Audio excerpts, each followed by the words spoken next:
It's a really delicious piece of acting, just watching with everyone. But tell me about this film.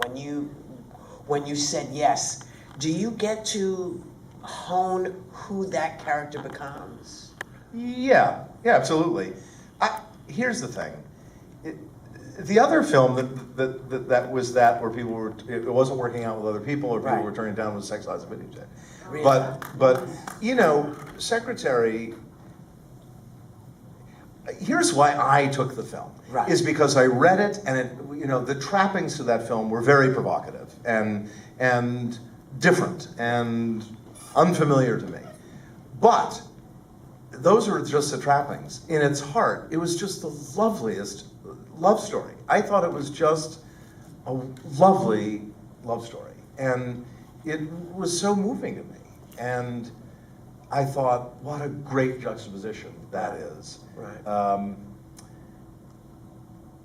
And in that, there was a lot to build on and a lot to collaborate and a lot to play with there and something to, and then sometimes there are things that, you know, like Sex, Lies, and Videotape was really, there wasn't really anything, I mean there were certain things obviously and I'm playing the character, but, and I'm certainly, you know, but that film really, I mean there wasn't anything I was going to bring to that film that was going to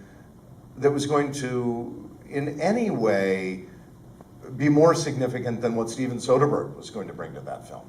I mean, he'd written it, he was directing it, he was editing it, he was instrumental in the filming of it in terms of not just as a director, but also in, he really, you know, I think when we got together, you know, my input,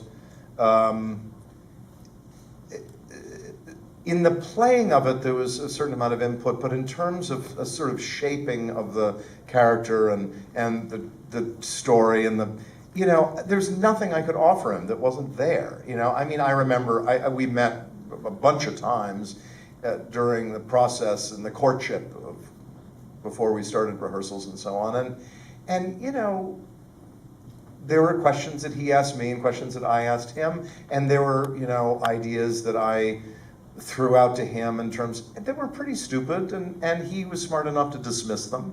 And there were even times when in blocking scenes in that film that, you know, he was an editor first, and so he had the film in his head. He really did have the film, and what the film edited was going to be in his head, and that was clear. And so even certain blocking decisions and discussions that we would have on the day for a specific scene where we might be in disagreement and he would fight for what his point of view was, and I would acquiesce, and even if I, you know, thought that I didn't agree with him, at the end of the day, he was right. He was always right. That film was definitely in his head. Right. What you saw on the screen was in his head. That's not always the case. Very often films are growing and evolving and developing on the set, and everybody's involved in that evolution. Right.